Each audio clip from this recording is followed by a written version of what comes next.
Okay, we have two designated discussants for the three papers, and then Professor Im Eun-jung from Gwangju National University will focus on Professor Robert Sutter's and also Professor Nishino Junya's paper, and I will discuss Professor Ma's the paper. Okay, let's turn to the Professor Im. Okay, thank you. Good evening, everyone. It's again my great honor to join this wonderful panel. And again, the congratulations for Unique Korea Foundation, which celebrates 10th anniversary. Again, the thank you for helping us organize this panel. And I truly enjoyed reading the three wonderful papers. Again, the Professor Sutter and Professor Nishino and Professor Ma's, paper. Each paper offers a very critical lens, I think, on where we stand now and where we may be headed. So before I make some comments and questions to the two, first the two papers, again, the Professor Sutter's and Professor Nishino's paper, let me just briefly share how I see the broader dilemma that the Korean Peninsula faces now. So, we have now President Lee Jae-myung. I think he's very close. But anyhow, he declares or he pledges so-called pragmatic diplomacy. Who's going to reject that? Who's going to be against that idea? I think overall, any Korean citizen, any Korean national, South Korean here, again, we are pragmatic people. We truly enjoy the pragmatism we have had because we know we have been surviving and we have been becoming prosperous thanks to that kind of pragmatic approach.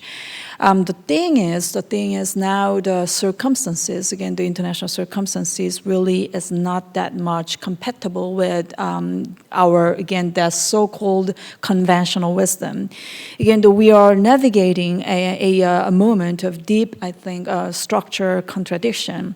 Again, the conventional wisdom, what we here in South Korea, we call 경미 안중, again, the economic engagement with China and the security cooperation, with the United States, is already, again, the lost its traction. The assumption that South Korea could enjoy the best of the both worlds has already collapsed under the intensifying, again, the strategic rivalry between the United States, again, our ally, and China, again, which is the closest neighbor to us, and at the same time, which has, I think, still the strongest, powerful leverage vis-a-vis the North, and at the same time, it is still very much attractive market for Korean, again, the company. And meanwhile, the hub and spoke system, another conventional wisdom, hub and spoke system center, again, namely, again, the United States, is no longer, I think, perceived as a very reliable anchor of the system. So transactional approaches to alliance management, especially under President Trump, have raised serious concerns about the durability of the extended deterrence and the shared strategic commitments. So let me briefly introduce another latest public survey. I appreciate Professor Nishino earlier mentioned about the another public survey data, but EAI, I think many of you are familiar with the institution, East Asian Institution, and they have conducted another very important public poll. And according to the public poll data, again, many of us, more than, of course, 76% of Korean people perceive, again, inter-Korean relations as bad. The thing is, it actually improved compared to before, compared to last year. I think that reflects some kind of hopeful minds or optimism about the new administration. The thing is, we have a very mixed feeling. At the same time, even though we feel like the inter-Korean relationship is that much bad, but still, 30% of us said, it can be improved within 10 years. And at the same time, they said, extended deterrence, especially nuclear umbrella provided by the United States, it's not that much enough. Again, the 40%, more than 41% actually, if the respondents say it's enough, but the other 52% said that's not enough. And as long as, again, North Korea does not give up, again, their nuclear weapon program, if so, we should also pursue our own endogenous, again, the nuclear weapon, again, the 75%, which is oh my God, which is a big number. So what I'm trying to say is, I don't want to blame anybody else. I think we should blame us first. Again, we Koreans are still very much mixed, ambiguous. We don't know what we are trying to do, and we don't know what we are, again, heading to. But realistically speaking, of course, we want peace. As Professor Ma pointed out, we definitely need a stability, peace, and no exchange of violence. But at the same time, we are very much skeptical about the unification, and we are skeptical about the extended deterrence as well. So that is why we want to have a nuclear weapon. So as all this mixed, I think, data, again, that really is embarrassing, to be very honest with you. So having said that, on the other side, North, again, they has strategically embraced, I think, asymmetry. Again, I love watching martial arts. I don't play that, but I love to see that, watch that. But again, in martial arts, the important thing is how to change your position. They already changed their position. Of course, they are economically speaking much weaker, much weaker than us. By conventional military force, of course, they are much weaker than us. But who cares? Again, North, they already got the nuclear, they already got the cyber capability, or they got Russia. So this is really, they already changed their game. So we have been more like just responsive to what they are doing without having our own vision. And I think today's this situation is the result of our, again, the lack of strategic views or the vision. So having said that, let me just go to the Professor Sutter's paper. Again, I truly appreciate your paper, your view. And you said if United States under the Mr. Trump not only just retreats from the regional leadership, but actively disrupts it through transactional or unilateral behavior, if so, how would you like to suggest for South Korea and Japan respond? Again, as Professor Nishino already pointed out, the demand for the security cooperation between the South Korea and Japan is now pretty high. This is an unprecedented. This is, I think, all this kind of strong demand from both societies is unprecedented. But without, again, the strong, very consistent, coherent leadership of Washington, do you think, again, can still the two neighbors begin to coordinate strategic responses, even independently of Washington? And if so, what would be the limits of such self-reliant minilateralism? That is my question to the Professor Sata. And Professor Nishino, again, I always enjoy your presentation today, absolutely. But your paper reminds us, I think, despite broader regional power shifts, again, the stability of the Korean Peninsula remains still as a strategic cornerstone for Japan. I strongly agree with that view. So for Japan, the Korean Peninsula cannot be just a peripheral issue. Rather, of course, it is an arena where risk can escalate rapidly and unpredictably, of course, which is not a desirable scenario for Japan anyhow. So my question to you is, while you emphasize, again, the institutional resilience and Japan's desire for predictability, how do you think, again, the Japan's North Korea policy evolve in light of South Korea's increasingly autonomous and even peace-oriented approach, especially with the new president, again, the President Lee Jae-myung?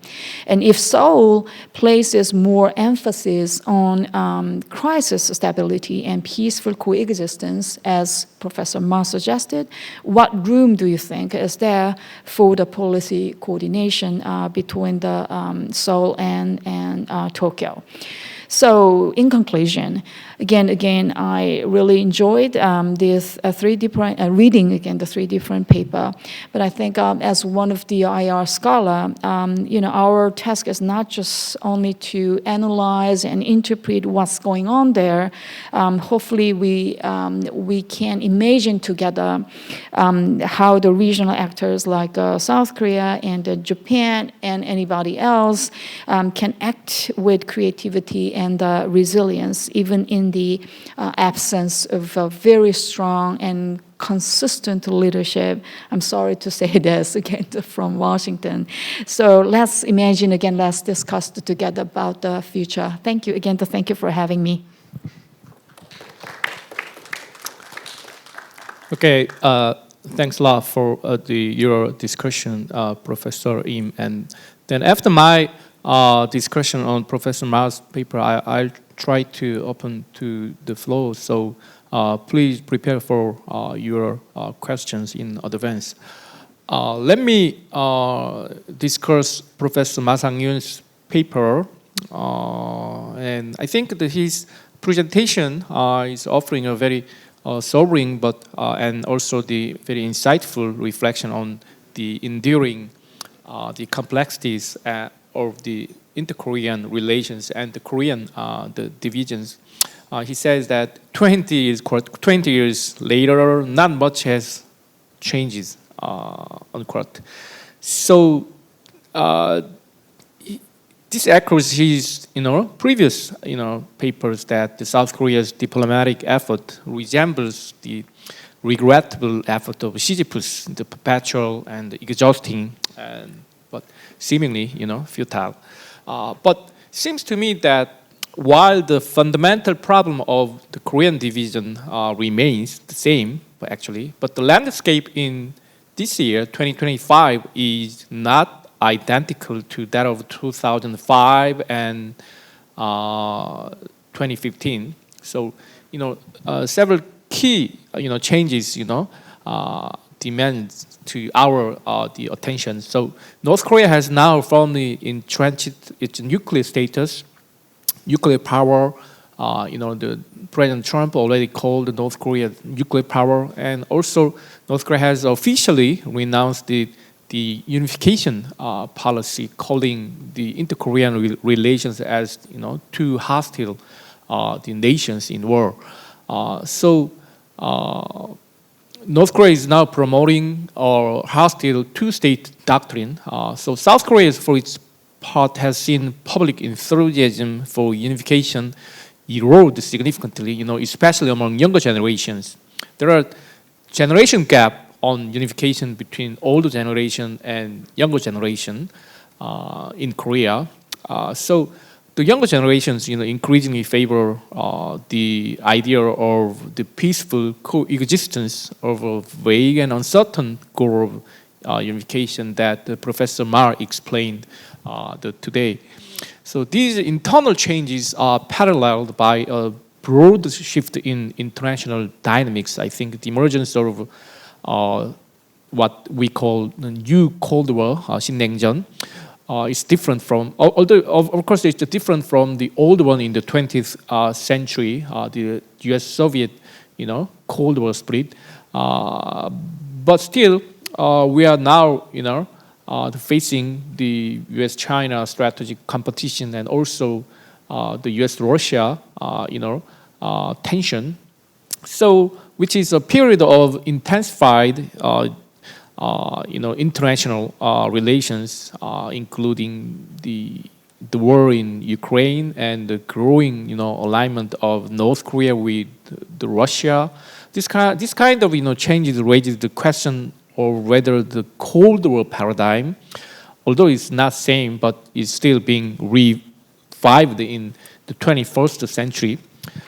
So North Korea also, Kim Jong-un himself, said that, mentioned about the term new Cold War, 신냉전 in North Korean terms, with strategic, his strategic intent, seeing this global realignment as a chance for North Korea to be maneuvering diplomatically and deepen ties with Beijing and Moscow. So I think that is why North Korea is now focusing on improving relations with Russia and concluding the defense treaty, and also trying to recover its relations with Beijing. But unlike the rigid bipolarity of the 20th century, today's geopolitical environment is less ideological and more opportunistic. But also, Kim Jong-un says the 신냉전, new Cold War, and the multipolarity. So it's not he perceives it's not a bipolar system, but multipolar system. So which is not an American-led unipolarity. Professor Ma's key insight is that Korean Peninsula division has always been shaped by a combination of internal and domestic forces, which I totally agree to. So accordingly, any pathway toward unification or even peaceful coexistence must address both dimensions, so domestic and international. So he criticized the past South Korean policies, both the conciliatory or the hardline, the conservative and progressive policies, as ultimately ineffective in neutralizing North Korea's survival, logic. So has been very ineffective. Didn't achieve, anything, any meaningful, consequence like a Sisyphus work. So North Korea is now, is a inward-looking regime, deeply committed to nuclear deterrence and political control. So the failure of the 2019 Hanoi Summit meeting was, I think, the turning point for Kim Jong-un, so confirming that even North Korea's younger leadership prioritizes the regime stability above all, rather than the engagement policy with the United States. So in this context, Professor Ma does not reject the notion of peaceful coexistence, but warns against treating it as the final destination, because Kim Jong-un rejected the inter-Korean relations and the unification of the Korean peninsula. So we also need to think about the peaceful coexistence. So he argues that while the peaceful two-state coexistence, two-state relationship on the Korean peninsula may serve as a necessary interim step, but it cannot replace the long-term goal of unification. So this stance raises a very difficult but urgent, challenges: how to pursue peace without surrendering the vision of overcoming division. So there could be some kind of tension between the peace and the unification. How to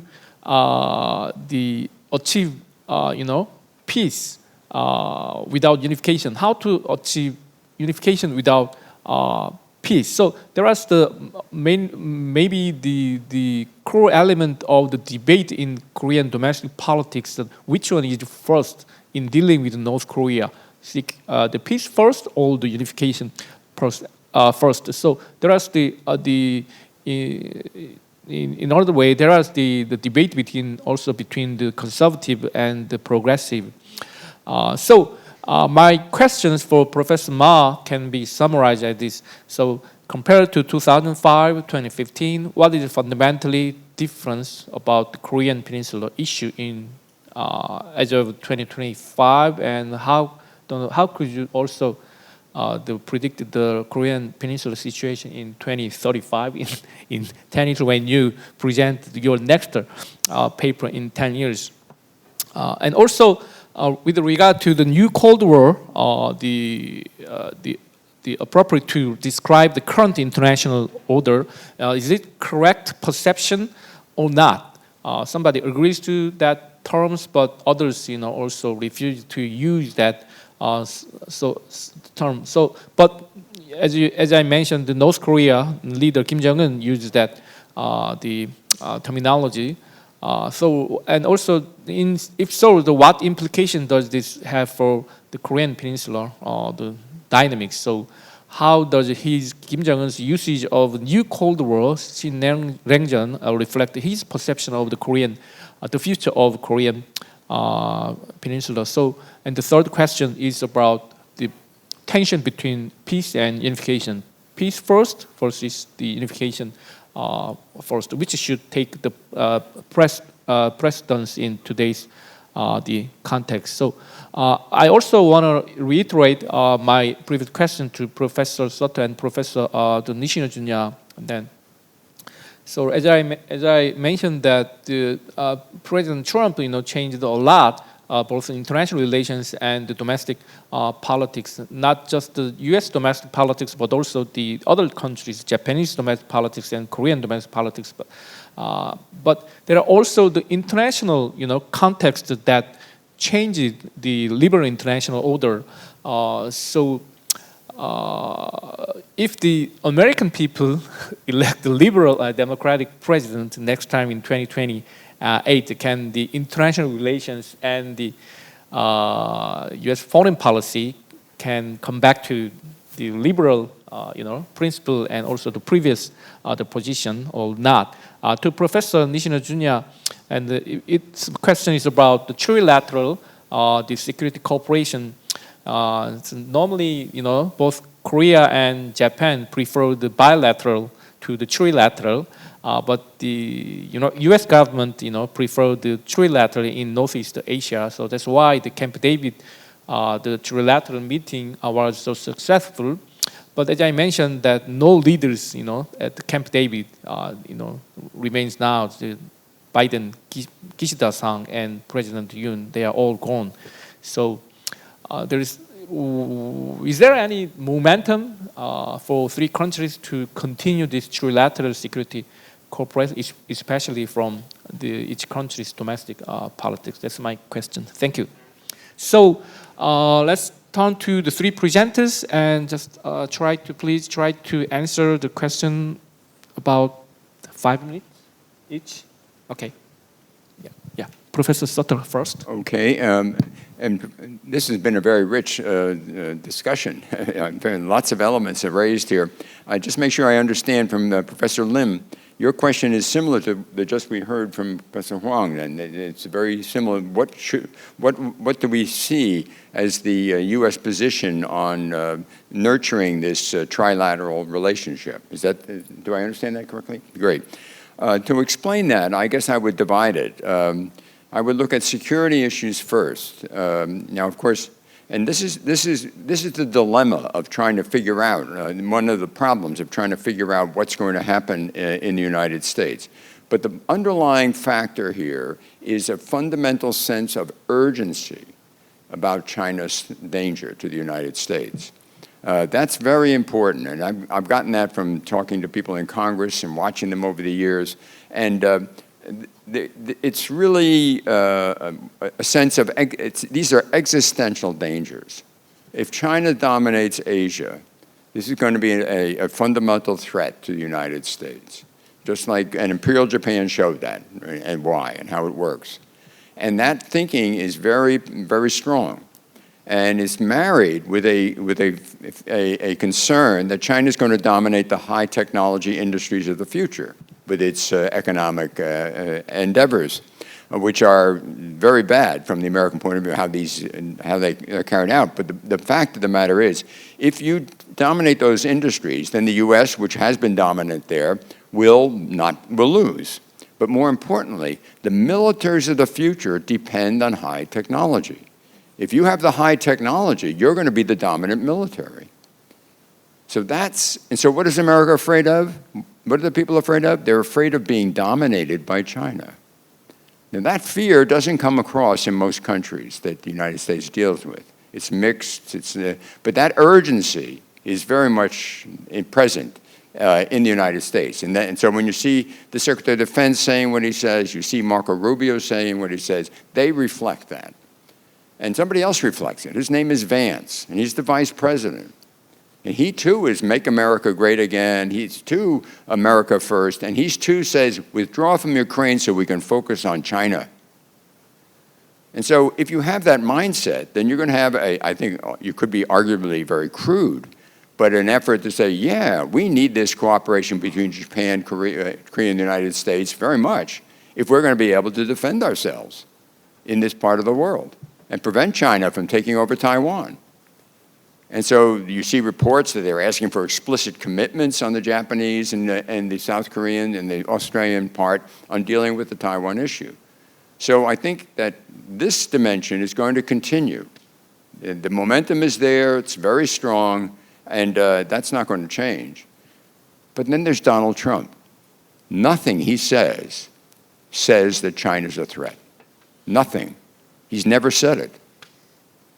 Why? Because he doesn't think they are a threat. Well, if he doesn't think they're a threat, and the whole momentum is moving in this direction, what's going to happen? And so I don't know. The short answer is, for your question, I don't know. But my sense is, I see him going along with this thing. Trump is going along with it. He tolerates all sorts of things, and so that momentum it strikes me as quite strong. And I watch. We still don't have a national security strategy from this administration. The first one took a year for them to write. But my sense is, looking at what the Defense Department is saying, their opinion on this is very strong, and Rubio is backing them up. And he's the national security advisor as well as the Secretary of State. So this is important. And so I say, yes, they're going to do it, but maybe they're not going to do it in a very adroit way that'll be sensitive to the sensibilities of Korea and Japan. It could be quite crude. Get in line. You get in line so we can cooperate and have enough troops to deal what we have to deal with if China attacks Taiwan. So that's my basic point, I guess I would make. That sense of momentum, that sense of urgency on the part of the United States. In my interviews, I find, and in interaction, I find most countries don't have that. Most don't. Most allies and partners. They have it to some degree, but nothing like Taiwan has it. Okay, Taiwan has it, but the others don't. And Japan has it to some degree, Australia has it to some degree, and so forth. So that's my observation on this issue. Thank you. Okay, next, Professor Nishino Jr., please. Thank you for questions. Regarding the first question, Professor Huang, regarding this, in a way, sustainability of trilateral cooperation under the new leadership. So we now all share the concern of sustainability and the momentum of the trilateral cooperation. But now we've already witnessed positive side of the sustaining trilateral cooperation. I mean that already 3 countries held trilateral foreign ministerial meetings 3 times under Trump administration. February in Munich, April in Brussels, and this month in Malaysia. And 3 foreign ministers delivered 2 joint statements on holding, sustaining trilateral cooperation. This is very positive. Marco Rubio, State Secretary Rubio, also strongly committed to enhancing trilateral security cooperation. But I would say that the component of trilateral cooperation, it seems like more like counter-China cooperation than before. And momentum, regarding the momentum of the trilateral cooperation, I think this still momentum arrives. Number one, we're still in a very severe international situation. And then number two, leadership, regarding the leadership, new President Lee Jae-myung repeatedly expressed his hope to sustain trilateral cooperation. And also Prime Minister Ishiba is strongly committed to enhancing trilateral security cooperation. And then number three, as I mentioned earlier, public opinion, especially in Japan and South Korea, strongly support trilateral security cooperation. But at the same time, we needed to address some challenges. Number one, especially regarding the Japan and South Korea relation, we needed to manage history issue. And then number two, we needed to manage the gap between Tokyo and Seoul regarding the policy toward North Korea and China. As Professor Lim mentioned, new Lee Jae-myung administration tried to improve tie with North Korea, and this may give us some negative impact to Japan's security. So we need cross policy coordination, especially between Tokyo and Seoul. And number three, I hopefully Japan and Tokyo and Seoul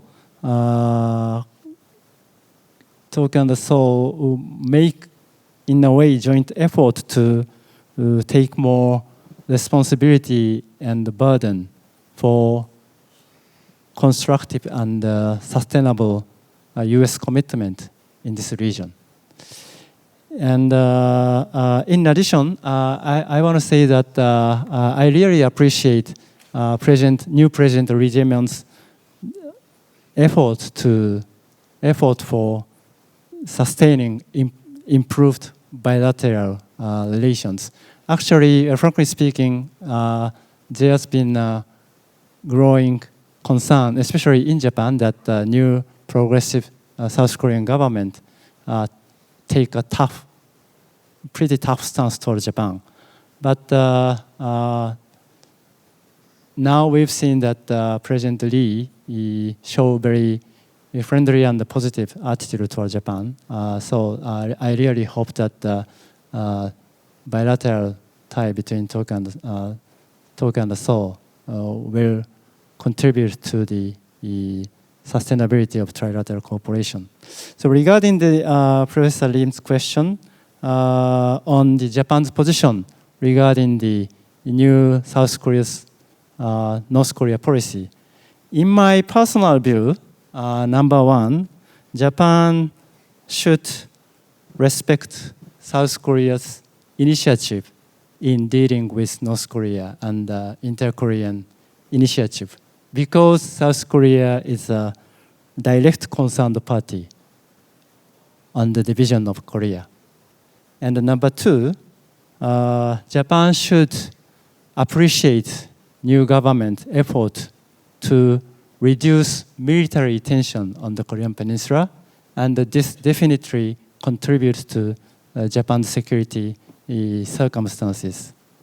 But number three, South Korea should not take unilateral action in dealing with North Korea, and needs cross-policy coordination with allies and partners, I mean United States and Japan. If these three conditions is satisfied, Japan really appreciates new administration's initiative in improving inter-Korean relations. Thank you. Thank you, Professor Nishino Jr. And thirdly, Professor Ma, please. Yes, thank you, Professor Hwang. Very constructive comments and questions. But I'm not sure if I can answer all the questions that you have raised, because first of all, well, 2005, 2025, we are in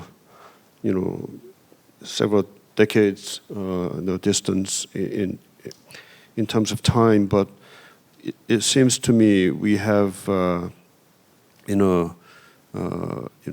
kind of a rope which is very much circulating, and not getting ourselves moving forward. That's why I felt a little bit of desperation and despair in our efforts to make unification come true. But at the same time, I feel certain discourses and discussions this time that and suggestions that we better abandon the discussions on reunification itself is probably better than talking about it. And I ponder such kind of proposition as on the one hand, it sounds pretty pragmatic, but on the other hand, I think that kind of proposition is somehow dangerous, because that seems to me a kind of suggestions to abandon the hope for the reunification in the future. I agree that unification of Korean Peninsula is a remote goal and cannot be achieved in the near future. But at the same time, without such a goal, we cannot really achieve anything. Even the prospect for peace, I don't think it's secured with more practical or interim goals that we have. For that reason, I believe peace and unification should go together. Without both, peace is imperfect and unification unattainable. For that reason, I believe peaceful unification should be achieved at the same time. So any formula or questions to prioritize peace over unification or unification over peace, I think it's an untenable proposition. Well, for that reason, I wanted to emphasize peaceful coexistence between North and South can be an interim goal. We may try, but I like to warn probably that's going to be a very much shaky proposition. We should be prepared for the failure of achieving peaceful unification. I'm a little bit concerned with the recent discourse that the Korean government and probably international society in general have to abandon the goal of Korean unification and discard the discourse on unification, because that is basically changing the status quo in Korean Peninsula and also in the Northeast Asia. But without achieving the unification, I believe we cannot really achieve a modicum of peace. What is achievable with the aim of peaceful unification? Peaceful coexistence is a very much precarious peace at the best. Thank you. Thank you. I think although time is running out, but I think there is time and room for 2 or 3 questions. So if you want to ask a question, please raise your hand and ask your question. So those who want to try to ask a question in Korean, just you can ask in Korean and I can deliver your question to the presenters. Okay, you have. Okay. 한국어로 질문하실 분은 한국어로 질문하시면 제가 영어로 질문을 드려볼게요. Thank you. Good afternoon. My name is Christian Akane. I'm from Nigeria. Listening to all the panelists, there's one thing that is running through all the discussions, and that is unification of the Korea. my question is there any ideological, political, or even cultural barrier making it difficult for the two Koreas to unite? Looking at it from the time the war took place in the mid-1940s up to now, North Korea can confidently relate with China and confidently relate with Russia. Why is the unification difficult so that it can also relate with South Korea? Thank you. Okay. Another questions from the floor? Yeah. 네, 안녕하세요. 저는 저 숭실대학교 박사과정 공부하는 학생이고요. 이제 망상님 교수님께서 통일이 2005년도나 지금이나 계속 그 자리에서 도는 것 같다고 말씀하셨는데 저도 이제 그렇게 생각하고 있고요. 근데 제가 생각했을 때 교수님 한반도 통일을 우리가 얘기를 할 때 실체를 얘기 안 하고 계속 이런 정책이나 그런 정치적인 것만 계속 지금까지 얘기를 했는데 예를 들어서 한반도 통일에서 제일 중요한 거는 탈북민들이잖아요. 근데 그 탈북민들이 어떻게 보면 선두에 서서 통일을 하자, 통일에 대해서 이 사람들이 이렇게 담론을 얘기했을 때 국제사회나 북한에서나 이렇게 함부로 못할 수 있을 텐데, 그러니까 그런 부분에서는 항상 좀 빠지고 계속 저는 다른 부분에서 계속 얘기하는 것 같아서 그래서 어쩌면 이게 도돌이표가 되지 않나 그런 생각이 듭니다. 네. Okay. We're going to invite one more question, the last one, not the least. Okay. Nobody? Yeah. Then who's going to first respond to questions? You want to go? About what? Question. You want to respond to? What was the second speaker spoke in Korean? I don't know. Okay. Yeah. Maybe the second question was to the Professor Ma. So you want to respond to the first one, or? It's unclear, but yeah. So, North Korea's the relation to China and maybe the relation to the Korean unification issues, and then on the issue of North Korea's relations with Russia and the Russian role in this situation of and how it affects the unification in Korea, it's pretty clear what those two sides are doing. A question arises with China, and where does China fit in this situation? And I tried to characterize it in the presentation as saying China raises some issues, but it basically is cooperative in this endeavor. I don't think there's plenty of evidence that scholars and soldiers and others in China don't like what Russia's been doing, but they don't have. And overall, they're going to sustain it. And the bottom line here for China is that they don't want Russia to lose in Ukraine. So China's interest in this situation is to make sure that Russia doesn't lose. And so the North Koreans are helping to do that. So they'll be supportive, even though they find it complicates their relationships in a lot of different ways. It hardens the policies of Japan and South Korea toward China as well as Russia, and it works against their interests in Europe.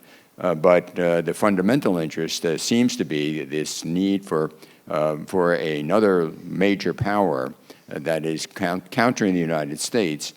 Because of the calculations of Xi Jinping, that he doesn't want to be alone as a major power confronting the United States.